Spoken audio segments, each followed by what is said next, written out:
Tonight on CTV News at 6, the teacher strike is only a weekend away. The latest on negotiations as the Monday deadline looms. Forever Canadian reveals its petition progress. We're tracking well, and but we don't take this for granted. And why Alberta Avenue's big bat may be moving. We're really open to any conversations that come our way. Well, it's been a relatively warm start to October, but as we head into the first weekend of October, things are set to cool down. Bit of a cold front coming through. Temperatures are set to drop. I'll have those details coming up.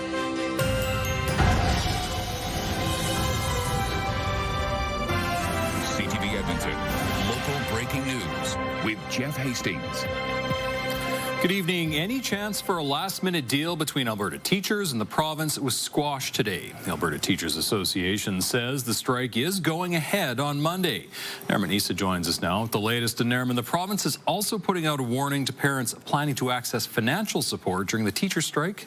Well, yes, Jeff, the province is offering eligible parents $30 per day for kids 12 and under to help with childcare and tutoring costs. Now, you need to sign up through the Alberta Parent Payment Portal. That site will open October 13th, and so the province says any page asking you to sign up for it now is a scam.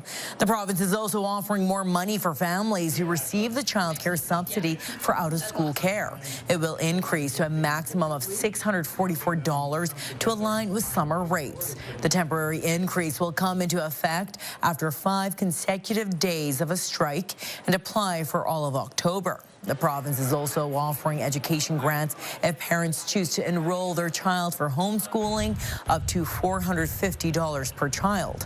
Now, during the strike, provincial heritage sites and museums will be free for Albertans 18 and under.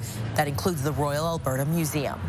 Now, teachers will not be picketing as they will not be paid during the strike. Instead, they will be holding rallies across the province. Now, the first 2 are this Sunday, one in Edmonton and one in Calgary, and Edmonton's will be outside the legislature. Jeff. All right, Nerman, thank you. A petition to keep Alberta as a part of Canada has gathered more than 2/3 of its required signatures. As CTV's Gates Guarin reports, organizers say they still have a long way to go. 230,000 signatures. Cheers from volunteers at Edmonton's Board and Park Friday. The Forever Canadian petition, started by former Alberta MLA Thomas Lukazik, has surpassed 2/3 of its goal. When you put it in perspective, about 250,000 of Albertans have already signed this petition, and they're lining up still everywhere to sign this petition. The petition began as a response to calls for the province to separate from Canada. Thousands have put their names forward to help gather signatures. We stand on guard for thee. Lukazik himself will be touring the province in a branded motorhome to get the petition across the finish line. This is my home. For the next 3 weeks, I will be driving everywhere. Tonight in Redwater, tomorrow in Smoky Lake, and the tour will continue. This volunteer has delivered 9 boxes of signatures from Calgary. It gives an opportunity for people to step up, ordinary citizens to step up and have their voices heard. There's governments are making policy decisions every day. There's people speaking up about separation. This is an opportunity for us to be able to make our mark as well. But despite getting closer to the goal of 300,000 names, a number required by Elections Alberta, Lukazik says the work is far from over. I'm not the most athletic guy in the world, but from watching sports, I know when they run a 100-meter dash, they run past the finish line. We will be running past the finish line. There are only a few weeks left for signatures to be gathered. The deadline is October 28th. Gates Guarin, CTV News, Edmonton. The province is cracking down on what it calls bad actors in the trucking industry. The Alberta government has ordered the closure of 5 commercial driver training schools and revoked the licenses of a dozen instructors. It also removed 13 commercial trucking companies from the road for various safety-related issues. 7 of those companies were identified as chameleon carriers. Those are companies that try to avoid regulatory oversight by changing names or relocating operations across jurisdictions. More than 100 $100,000 worth of penalties have also been issued.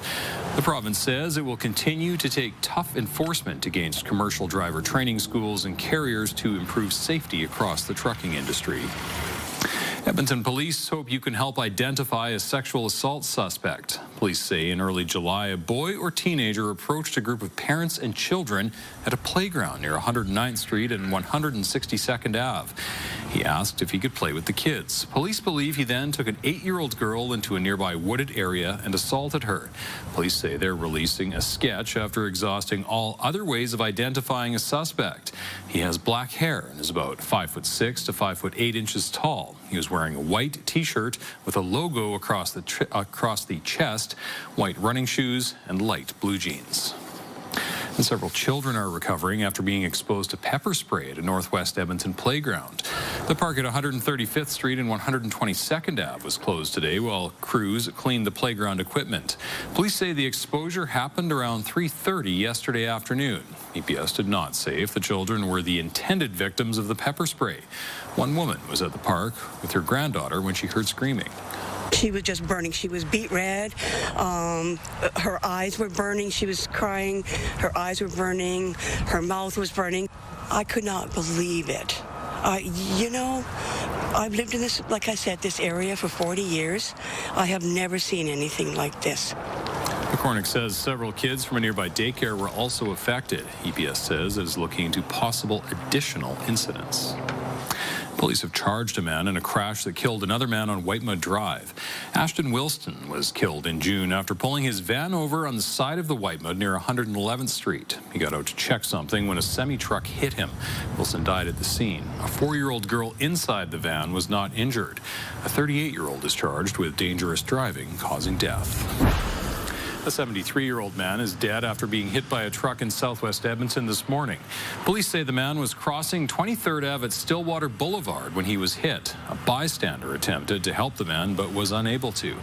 Police believe a lack of lighting in the area may have contributed to the collision. The driver of the truck remained at the scene. 26 people have died in traffic collisions in Edmonton this year.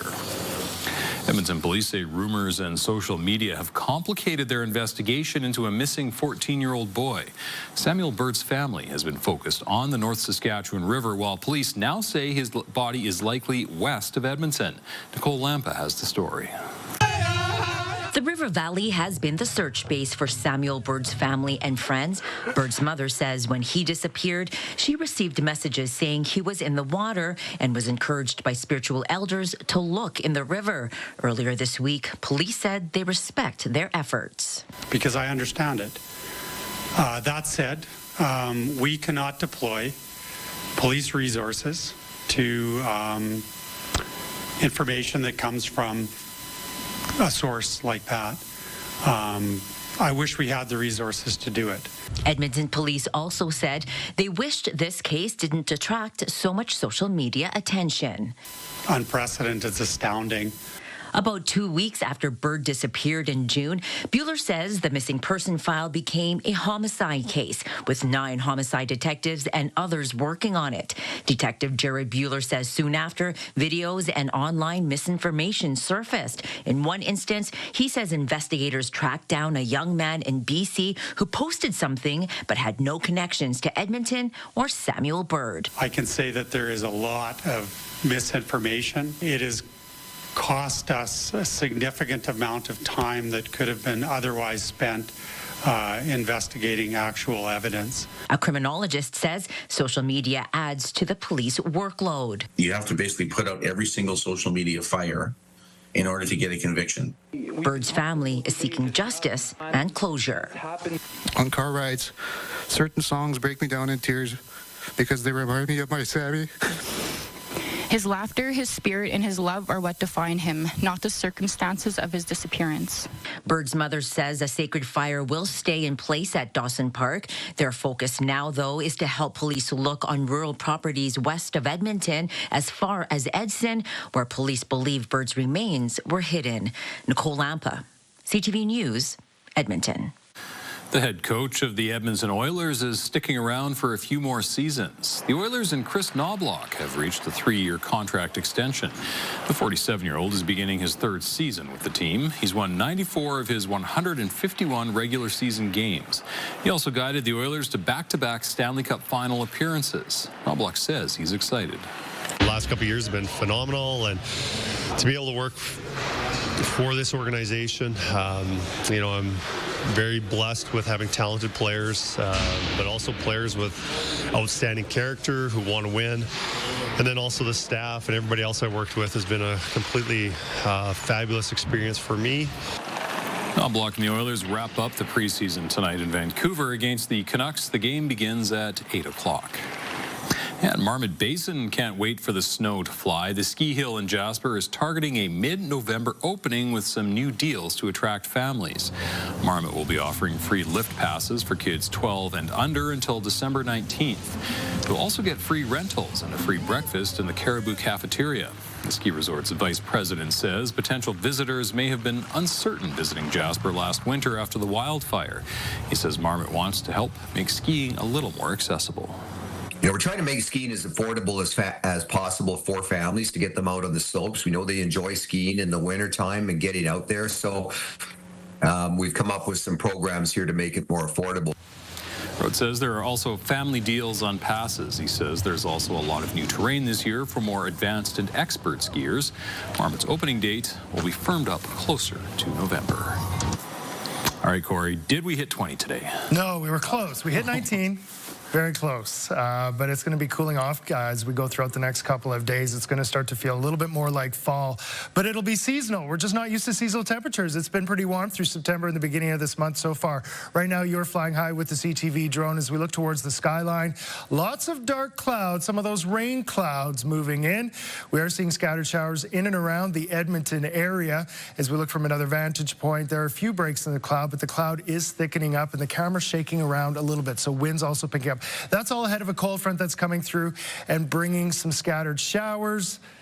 There's the 19 that we hit today. Average seasonal high is 12. Tomorrow will be just below average seasonal high. It's going to feel a little bit chilly, although it will be close to seasonal.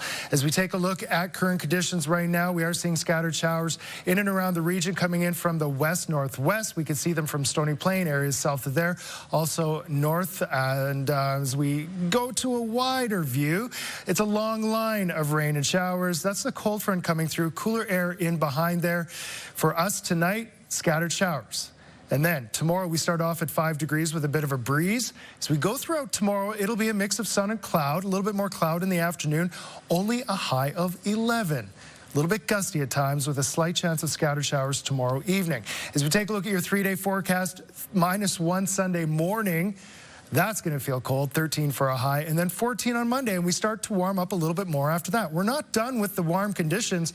There's more in your 5- and 10-day forecast. I'll talk about that next time we chat weather. Okay, thank you, Corey. Still to come on CTV News at 6, searching for a new identity. Start asking the question if we still identify with that. The answer was overwhelmingly no. How an Edmonton neighborhood plans to rebrand and what happens to pieces like a giant baseball bat. Also ahead.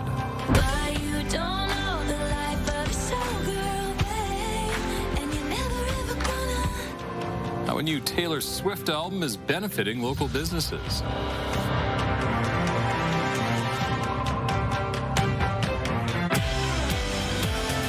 Coming up Monday on Your Morning, how you can help Edmonton's hungriest ahead of the Thanksgiving holiday and make your donation go further. Plus, how to help if someone you love is grieving. Your Morning Edmonton, weekdays.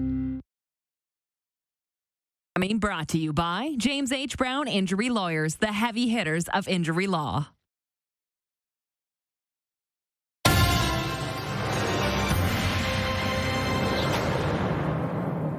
20 years after it became the Avenue of Champions, 118th Ave between 97th Street and Northlands Coliseum is rebranding. The Business Association says many don't identify with the slogan anymore, so they're looking for something new. It means more than 200 pieces of infrastructure, including the huge baseball bat, could be removed. Nicole Weisberg reports. They've lined Alberta Avenue for years, but soon these colorful metal athletes will be coming down as the community searches for a new identity. We met with community members, stakeholders, the arts groups, the community leagues, and start asking the question if we still identify with that. The answer was overwhelmingly no, and so now we are looking into what is it then. This portion of 118th Avenue was branded the Avenue of Champions more than 20 years ago to help revitalize the neighborhood. The $1.5 million streetscape included signage, figurines, street furniture, murals, and this. The bat certainly just represents the championships. It represents sports. The 15-meter-long, 900-kilogram aluminum bat was installed in 2003. At the time, it was the largest bat in Canada. The Alberta Avenue Business Association says getting rid of it is a possibility, but no decisions have been made. We're really open to any conversations that come. I think it's good for people who come in and see it, like who don't live in the city, but people who live in the city, I don't think really enjoy being by there in general. Honestly, change is nice. At the same time, I realize what the importance is of remembering how much Edmonton has won, or like even if it's just in the sports. The Edmonton Riverhawks say it is just a coincidence they made an April Fool's Day joke about moving the bat to Remax Field earlier this year. However, they'd love to have it. Would we love to have it here and keep it around the city and have it here for fans to enjoy? Yes, of course, it'd be awesome. Is it more just like a fun idea to think of? Maybe. It really would depend, I guess, cost of transporting it, laying the foundation here for it. People can give their opinion on the rebrand on the Alberta Avenue Association website. Nicole Weisberg, CTV News, Edmonton. The release of Taylor Swift's latest album is providing a boost to some local businesses.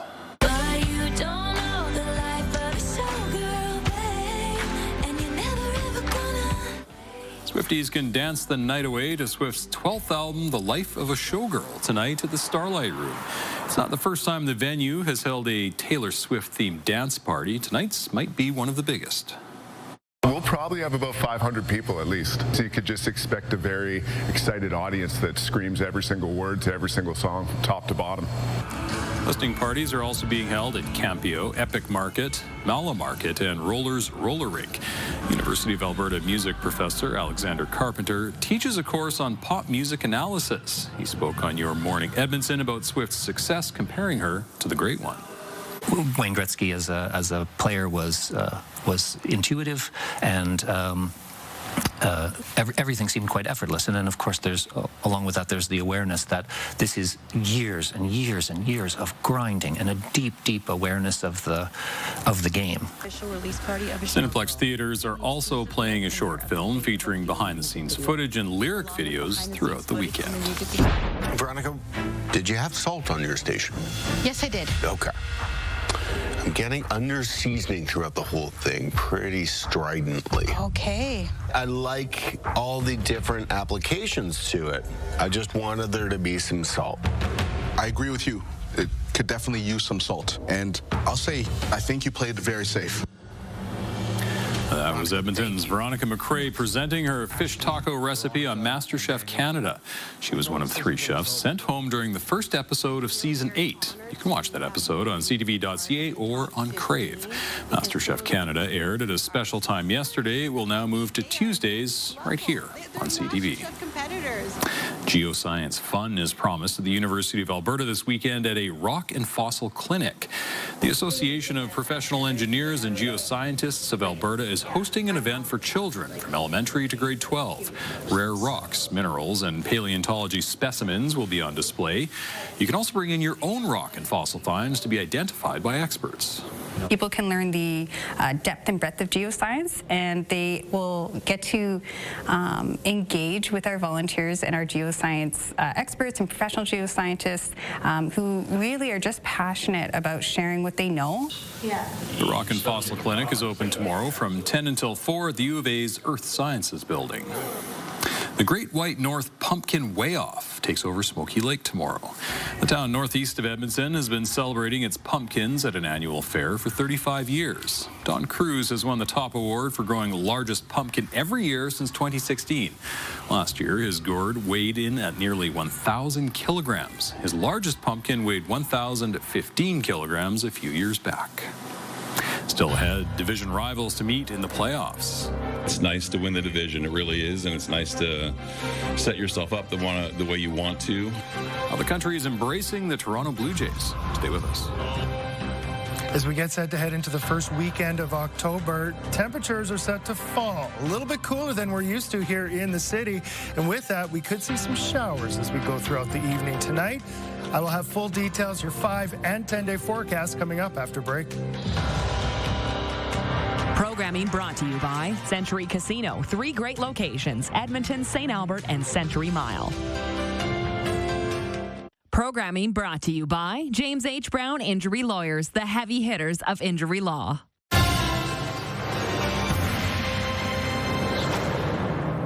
For the first time ever, the Jays and Yankees will meet in the postseason. CTV's Sean Leathong has the excitement ahead of tomorrow's game from players and fans. Making their mark on the field, the Rogers Centre is getting ready for October baseball, and the Blue Jays are preparing to face a familiar opponent. And the Yankees have completed step 1 on their... The New York Yankees beating the Boston Red Sox in their wild card series, now coming to Toronto for the first 2 games of the American League Divisional Series. As today is workout day and the Jays transition to postseason baseball. It's nice to win the division, it really is, and it's nice to set yourself up the way you want to. But once you get in it, man, success is about winning. And winning is something the Jays have done a lot of this season, winning 8 of 13 games against the Yankees this year, 94 games in the regular season, and a whopping 54 wins at home. Former Blue Jay Kevin Pillar says that everything, including nerves, can be magnified in the playoffs, but it's important for players to remember. You really just kind of feed off the energy of the crowd. I always try to remind myself I worked a lifetime to get to this moment, to kind of just embrace it. Now they hand the ball to ace Kevin Gossman for Game 1, who says the last few seasons have taught him what it means to play for Canada's team. You know, there's extra pressure that comes with that, but there's a lot of love that comes with that from the fans, from, you know, people who might never even see you play in person, but, you know, that's just kind of the advantage that we have being one team for a whole country. And it seems as though the whole country is focusing on the Blue Jays. You can't walk anywhere from here to British Columbia right now without seeing Jays gear everywhere. So our players are more aware that there's a city and a country behind them. And fans are coming from across Canada to Toronto for the series, like Rick Burton from Calgary. It's Toronto on the name, but it's got the Canadian maple leaf on it, so it's Canada's team. Or Adam and Jaden Lawson from Saskatchewan. They mean everything to every province in Canada, so they're our team, they're our boys, they're going to do it. I don't know, we're just better than the Yankees, always have been, right? Sean Leathong, CTV News, Toronto. I was going to say, of course they have to travel from Calgary and Saskatchewan if they want to see a winning team, right? I don't get it. Okay. We'll leave it there. Moving on. You were saying earlier, though, the seasonal temperatures. This is actually what it feels like. I think we've forgotten. Yeah, for the weekend, it's going to feel very seasonal. The temperatures are dropping off. It's going to feel a little bit cool, but that's kind of where our seasonal temperatures are at. We've been a little bit spoiled as of late. Today we made it to 19, but tomorrow will be around 11, 12 degrees, and that's more seasonal. Right now you're taking a live look through the Action Furnace River Valley Skycam. Action Furnace Fixed Rider, it's free, 15 degrees. Today we hit 19, so 3 out of our first 3 days of October are above seasonal.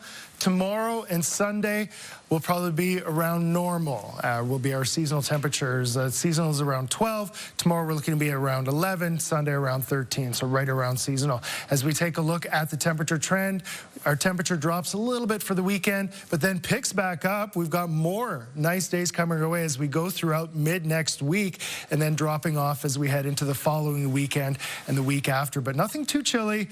It's still looking pretty good. Temperature-wise right now we are at 15, 16 Red Deer. We've got cooler air, a bit of a cold front coming through. You can see the difference in temperatures between us and the areas to the northwest. It was a little bit of a greater difference, but our temperature's starting to drop off now. So we're seeing that kind of close in a little bit, and that cold front is starting to make its way through. But we are starting to see temperatures drop off. And with that, we're starting to see some scattered showers in and around the region. Mornville, Redwater, Smoky Lake, also to the south of Stony Plain, and then Breton and Drayton Valley. We're seeing this move to the east-southeast. Once it moves through, we'll start to see some clearing, breaking in the cloud after that. So it's not going to be a long, extended period of rain and showers. It's going to be very short-lived, and then we will start to see things clear up after that. So the cold front moves through, cooler air in behind there, bringing us to seasonal temperatures for tomorrow. As we take a look at Saturday, we'll see a mix of sun and cloud, but in towards the mountain parks and the foothills and to the south, could see a rain-snow mix. Calgary tomorrow evening could see that. Better chance of it as you head towards Canmore, but there is a potential that Calgary could see some tricky weather come later Saturday, followed by some clearing for Sunday. As we take a closer look at temperatures for tomorrow, temperatures dropping quite a bit from where they have been. Slave Lake 8, Whitecourt 8, Edson a high of 6. As we get in towards Red Deer 9, Calgary 8. Again, Calgary could see some scattered showers, Red Deer as well. But then later into the day tomorrow, Calgary could see a bit of a rain-snow mix. For us here in Edmonton, scattered showers as we go throughout the evening. 5 to start tomorrow, 11 for a high for tomorrow afternoon with some windy periods and a mix of sun and cloud. Sunday, -1 to start, so pretty chilly in the morning. 13 for a high, and there's a little bit of a warm-up. 18 on Tuesday, 16 on Wednesday. Second half of your 10-day forecast, still quite nice as we end off the week, 17 and 16. And then right around average for Saturday, followed by a little bit of a drop towards the end of next weekend. All right, thank you, Corey. Welcome. Coming up, a major development in Gaza. A peace deal between Israel and Hamas is close, and I'm hoping that Mark Carney's trip to Washington to meet with President Trump will be about a deal and not just more conversation. The Prime Minister is going to Washington as word of progress in trade talks appears.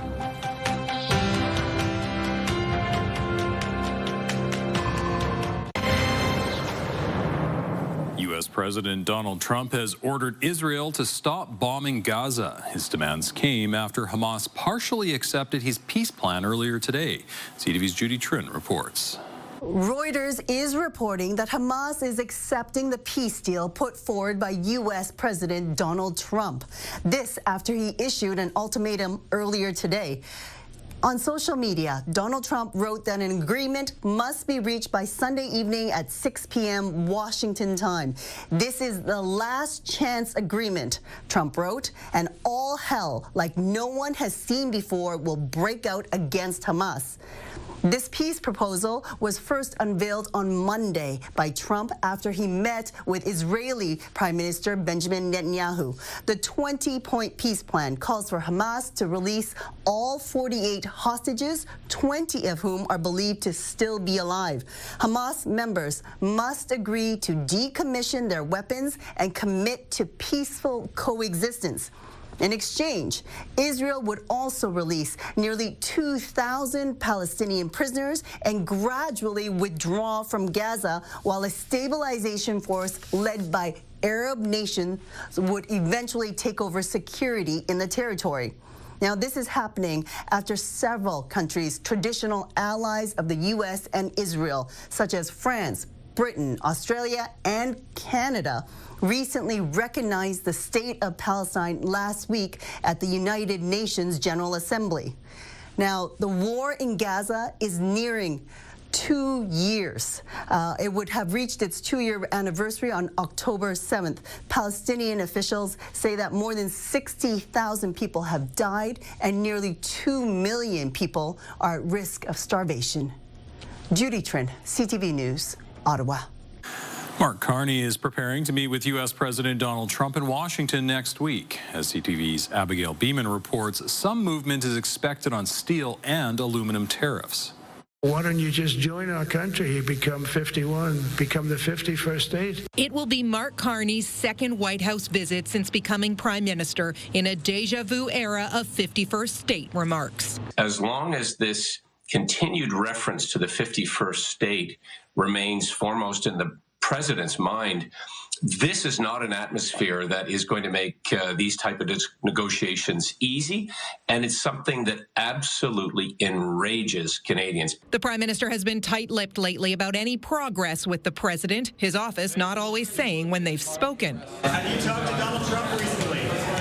Yes. What did he say? But next week's visit will aim to keep trying to get a deal on punishing American tariffs, as both countries also launch consultations for the upcoming review of CUSMA. One source tells CTV News Canada is expecting progress on steel and aluminum tariffs, but not autos.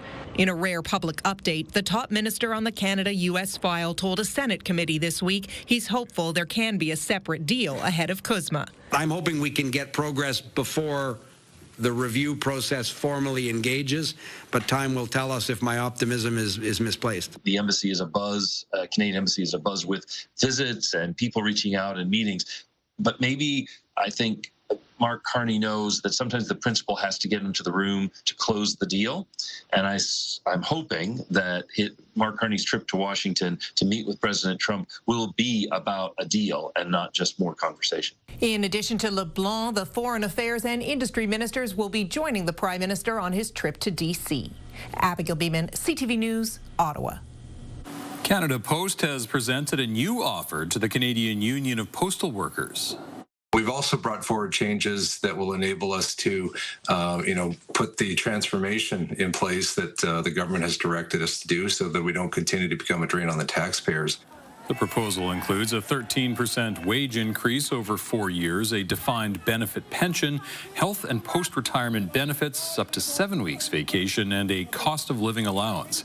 Canada Post removed a signing bonus, citing a worsening financial picture. Canada Post employees went on strike last week after Ottawa said it's planning reforms at the financially strapped service. UK Prime Minister Keir Starmer visited police headquarters in Manchester today following a deadly attack at the city's local synagogue on Yom Kippur, the holiest day in the Jewish calendar. On behalf of the whole country, thank you for your response yesterday. It's a very humble thank you. Starmer has promised to do everything to defeat anti-Semitism and protect Jewish people in Britain. 2 people were killed when a man drove a car into pedestrians, then stabbed victims outside of the synagogue. British police say one of the victims was accidentally fatally shot by an officer as he tried to stop the attacker from entering the place of worship. 3 other victims remain in serious condition. Drone sightings forced the closure of yet another European airport overnight. Dozens of flights were canceled or diverted at Germany's Munich airport, leaving thousands of passengers stranded. Why are they doing it? What they want to provoke with this? It's strange. This is the latest in a series of similar sightings that have disrupted European air travel after drone sightings near airports in Denmark and Norway. European leaders have called them hybrid attacks, possibly carried out by Russia, although the Kremlin denies involvement. Germany's interior minister says legislation is planned that would allow armed forces to shoot down the drones.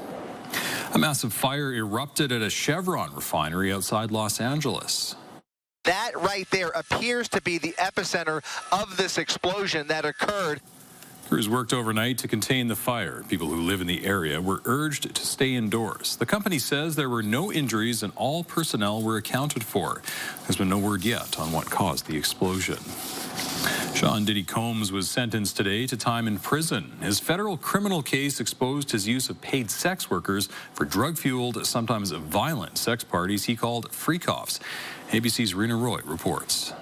A judge today sentencing Sean Diddy Combs to more than 4 years in prison after being found guilty of 2 counts of transportation for the purpose of prostitution. The defense and prosecution getting a chance to address the courtroom ahead of sentencing. Combs himself also pleading with the judge for mercy. He painted himself as a changed man who accepts responsibility for his actions, apologizing for the harm he caused. Several of his children also speaking, asking the judge to give him a second chance. Jesse Combs saying through tears, "Your Honor, this is still our dad." But the judge said today he doesn't believe Combs has taken full responsibility for the prostitution-related charges he was convicted of. Prosecutors saying this is not just about prostitution, but about violence, telling the judge Combs did horrible things to ex-girlfriend Cassie Ventura and a woman who testified under the pseudonym Jane. They say he's downplayed his violence and has only owned it when it benefits him, and that his behavior is something the public should be defended from. The judge also sentenced Combs to 5 years of supervised release and set a fine of $500,000, which is the maximum allowed under the law. Combs has already served 12 months in prison, which he will get credit for. Rena Roy, ABC News, New York. Marineland says it has no choice but to euthanize its 30 beluga whales after Ottawa rejected its plan to ship the whales to China. The closed amusement park says the money is needed to help feed and care for the whales. The park says the aquarium in China was the only viable option for the belugas and no other park has enough room. Marineland says it is quickly running out of money and has asked the fisheries minister for help in finding another place to send the whales. The park says relocation is the only option, and if it doesn't happen, they will be forced to euthanize the belugas. Today is the deadline for the Canadian Food Inspection Agency to respond to the Supreme Court in the case of 400 ostriches said to be culled in BC. Authorities have been trying to take that step following an avian flu outbreak. The farm's owners have pushed back, and the country's top court is now deciding whether it should weigh in. Lower courts have said the cull should be able to proceed. Coming up, significant increase. We're doing nothing but increasing in obesity rates across Canada. Why a growing number of Canadians are struggling with obesity, also ahead. The Canadian breakthrough in the treatment of inflammatory bowel disease.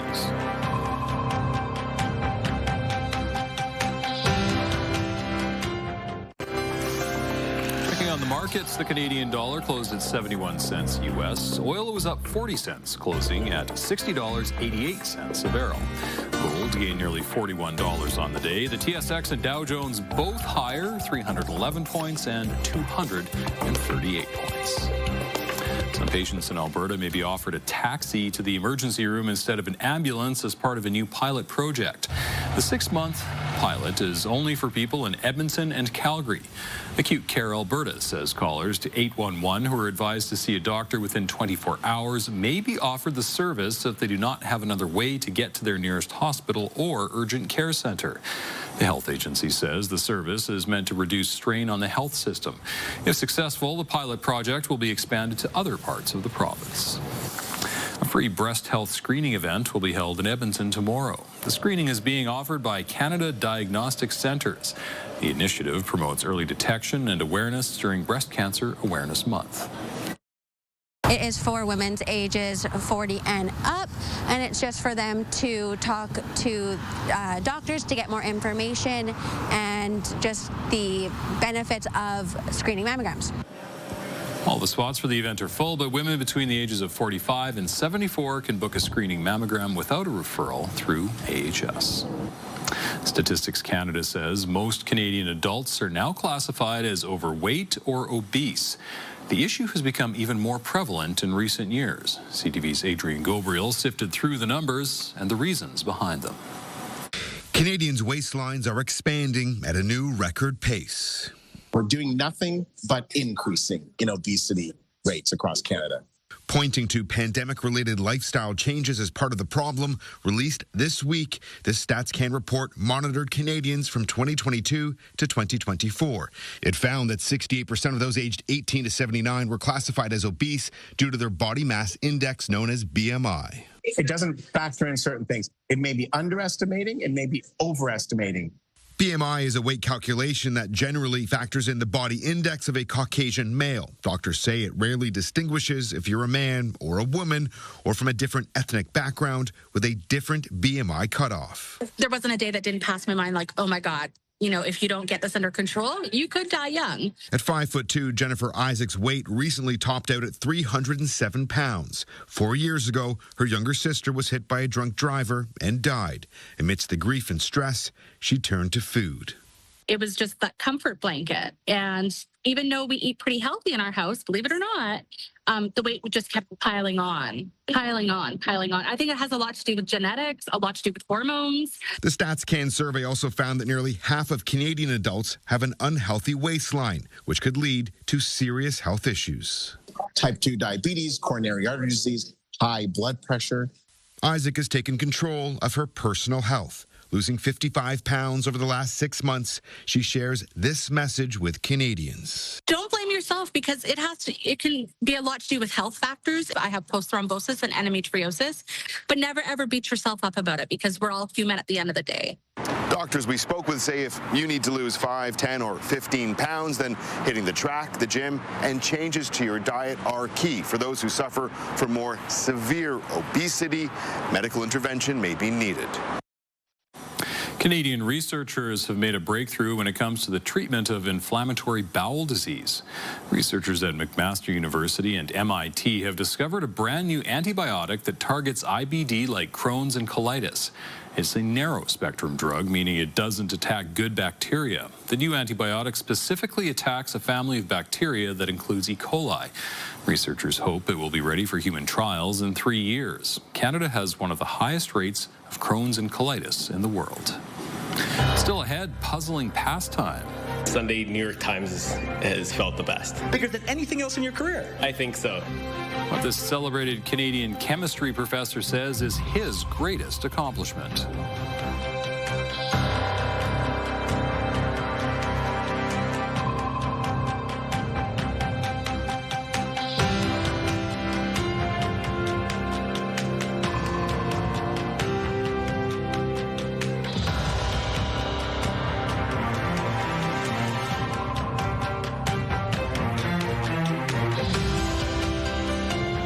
We've got another great night of entertainment coming up right here on CTV, starting at 7 with E-Talk.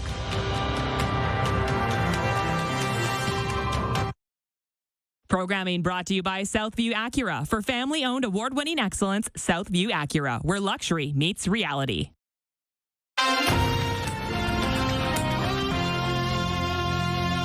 A Canadian chemistry professor is being recognized by the New York Times, not for his research, rather his love of crosswords. Adam Sawatsky explains. This is not a story about realizing a childhood dream, because back then, Mark McLaughlin was unaware of a crucial reality. I'd never even heard of the New York Times when I was a kid. Instead, Mark would regularly borrow his mom's magazines to complete the printed puzzles before learning how to effortlessly solve a Rubik's Cube. Everybody would bring their cubes to me at school, and I would solve their cubes. While he would grow up to become an award-winning chemistry professor, dean of science at UBC, and prolific Aloha shirt wearer, And I feel like they brighten the day for everybody else in the room. it wasn't until Mark was pursuing his postgraduate work at MIT in the late 90s that he discovered the pleasure of completing a crossword. I just completely forget about work and that I have another life and immerse myself in the puzzle. Until one day, Mark wondered, who actually makes the crosswords? Found out that anyone can submit a puzzle to the New York Times. So, Mark taught himself how to design crosswords by hand, which can take between 30 to 80 hours, and started submitting them. And promptly got it rejected and tried over and over. But Mark persevered until he finally got his first puzzle published in the Los Angeles Times. It was amazing. Yeah, super cool to finally get one accepted. Since then, Mark has upgraded to using a computer to make more than 75 puzzles. And I like trying to come up with new, clever themes that other people haven't thought about before. While having a complex puzzle published can earn more than $2,200, Mark says seeing his work printed in the prestigious New York Times Weekend Edition is priceless. And Sunday New York Times has felt the best. Bigger than anything else in your career? I think so. While the puzzle-loving boy he once was never knew to dream this big, I never imagined I'd be doing this as a hobby. the professor he now is hopes his puzzling pastime, like teaching in aloha shirts or riding with dinosaurs, proves to be both educational and entertaining. I hope that people enjoy it and learn something new. Adam Sawatsky, CTV News, Vancouver.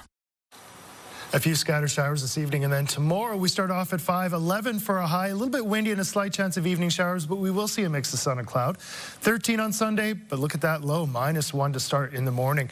Monday, Tuesday, Wednesday, temperatures climb. We've got temperatures, the warmest point on Tuesday with a high of 18 and lots of sun. So a little more seasonal for the weekend, but we're not done with the warm days just yet. Sounds great. Thanks, Corey, and thank you very much for sharing your time with us. For news anytime, visit ctvnewsedmonton.ca. You can also find us on YouTube. Have a great weekend.